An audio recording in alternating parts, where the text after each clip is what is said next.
আমার মা নানির একমাত্র মেয়ে। নানা-নানির বিচ্ছেদ হলে নানির আরেক জায়গায় বিয়ে হয়। সেখানে নানির কোনো সন্তান হয়নি। আমার প্রশ্ন হলো, নানির সমুদয় সম্পত্তির মালিক কি আমার মা হবে, নাকি দ্বিতীয় স্বামীর আত্মীয়স্বজনরাও পাবে? উত্তর হলো যে, আপনার মা যেহেতু একা, অতএব আপনার মা অর্ধেক সম্পদ পাবেন। বাকি অর্ধেক যে সম্পদ আছে সেটা আপনার বাবার অন্যান্য যে ওয়ারিসরা আছেন রেখে যাওয়া, সে সমস্ত ওয়ারিসরা পাবেন। সে সমস্ত ওয়ারিসদের মধ্যে এমন কেউ থাকতে পারেন, রক্ত সম্পর্কে, যেমন তার ভাই থাকতে পারেন, অন্য অনেকে থাকতে পারেন। ঠিক কারা কারা বেঁচে আছেন সেটা দেখলে তারা কে কতটুকু পাবেন সেটা বলে দেওয়া যাবে। আর যদি অন্য কোনো ওয়ারিস না থাকে তাহলে বাকি অর্ধেক আপনার মা পেয়ে যাবেন।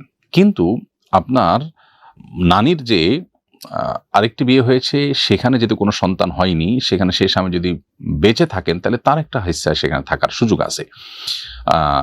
যেহেতু তিনি স্বামী অবস্থায় আপনার নানির মৃত্যু হয়েছে, অর্থাৎ তার বিবাহে থাকা অবস্থায় মৃত্যু হয়েছে, সেহেতু তার একটা হিস্সা থাকবে যদি তিনি বেঁচে থাকেন। আর যদি তিনি আপনার নানির আগে মারা যেয়ে থাকেন এবং সে ঘরে কোনো সন্তান না থাকে, তাহলে আপনার নানির সেই ঘরের কোনো ব্যক্তি কোনো সম্পদ পাওয়ার সুযোগ নেই, কারণ তারা কেউই আপনার নানির রক্ত সম্পর্কে আত্মীয় নন।